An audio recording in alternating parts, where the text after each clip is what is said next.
জয় কৃষ্ণ, জয় জগন্নাথ, জয় বলদেব, জয় সুভদ্রা মাতা রানী।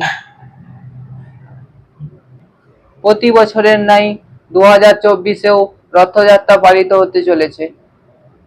প্রতি বছর যেমন জগন্নাথ পুরীতে রথযাত্রা পালিত হয়, এই বছরও তা ধুমধামের সাথে পালিত হবে। এই বছর রথযাত্রা পালিত হবে 7 জুলাই 22শে আষাঢ় রবিবার। উল্টো রথ হবে 15ই জুলাই সোমবার।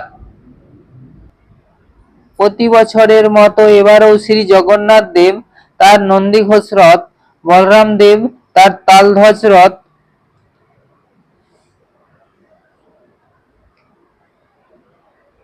ও সুভদ্রা দেবী তার দর্পদলন রথে চড়ে এই যাত্রা করবেন।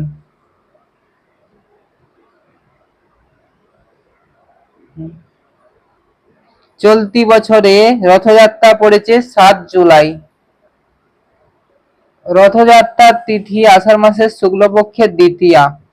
7 জুলাই 4:26 ভোরে রথযাত্রার শুরু হচ্ছে, শুক্লপক্ষের দ্বিতীয়া তিথি। তার সমাপন হবে 8 জুলাই। 8 জুলাই 2024-এর ভোর 4:49 পর্যন্ত এই তিথি সমাপ্ত হবে। রথের পুরো 6 জুলাই থেকে 18 জুলাই পর্যন্ত আমিষ যারা খান তারা আমিষ খাবেন না। এই 2 সপ্তাহ কন্টিনিউ আপনারা নিরামিষ ভোজন করবেন। মাছ, মাংস, ডিম জাতীয়, পেঁয়াজ, রসুন এসব খাবেন না। এর সাথে সাথে নেশা জাতীয় দ্রব্য যেমন চা, পান, বিড়ি, সিগারেট এসব নেশা করবেন না। ওই দিন রথযাত্রার দিনে খুব সকালে উঠে স্নান করে সূর্য দেবতাকে জল দান করবেন এবং সকালবেলা সবকিছু ঠাকুরঘর সাফ সাফাই করে ভগবান জগন্নাথ, বলদেব ও সুভদ্রা মাতা রানীকে অভিষেক করবেন। পিঠা, পায়েস ও অন্ন ব্যঞ্জন ও মৌসুমী ফল যেমন আম, জাম, কাঁঠাল সমস্ত কিছু দিয়ে ভোগ নিবেদন করবেন। ভগবান জগন্নাথ দেবকে আর বলদেবকে তুলসী পত্র অর্পণ করবেন, আর মাতা রানী সুভদ্রা মহারানীকে আর সুদর্শনকে পুষ্প নিবেদন করবেন। ভগবান জগন্নাথের অষ্টতর শতনাম জপ করবেন, হরিনাম সংকীর্তন করবেন, জগন্নাথের অষ্টতর শতনাম শ্রবণ করবেন, কীর্তন ও নৃত্য করবেন। ভগবান জগন্নাথকে তার মনস্কামনা জানাবেন। রথযাত্রা দেখতে গেলে আপনারা খালি হাতে যাবেন না, সাথে ফল বিভিন্ন ধরনের সাথে নিয়ে যাবেন, ভগবান জগন্নাথকে অর্পণ করবেন।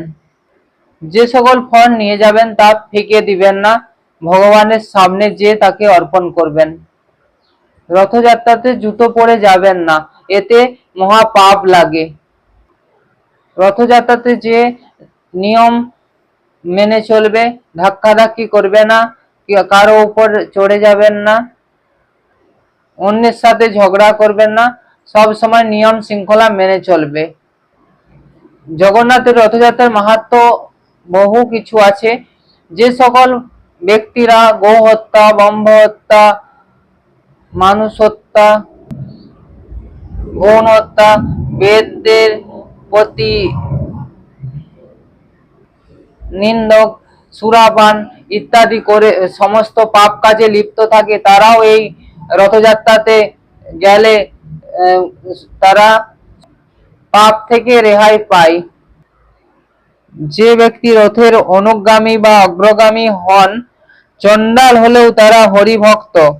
আর যে সকল ব্যক্তি শ্রীহরির সহিত গমন করে না, অধ্যয়ননিষ্ঠ ব্রাহ্মণ হলেও তারা চণ্ডাল অপেক্ষা নিকৃষ্ট, তারা ব্রহ্ম রাক্ষস হয়ে থাকে। যে সকল গর্ভবতী মায়েরা ওই দিন রথযাত্রার দিনে জগন্নাথ আর বলদেব, সুভদ্রা মাতারানীর পুজো করেন এবং রথযাত্রা দেখতে যান, তারা কৃষ্ণ ভক্ত সন্তানের জন্ম দেন। উল্টো রথযাত্রার অজুহাতে 17 জুলাই শয়ন একাদশী পালন করতে ভুলবেন না। রথযাত্রা সম্বন্ধে কুমন্তব্য করবেন না। রথযাত্রাতে সবাই সুন্দরভাবে পালন করুন এবং আনন্দ উপভোগ করুন। এই বলে ভিডিও এখানেই শেষ করছি। হরে কৃষ্ণ, জয় জগন্নাথ, জয় বলদেব, জয় সুভদ্রা মাতা রানী।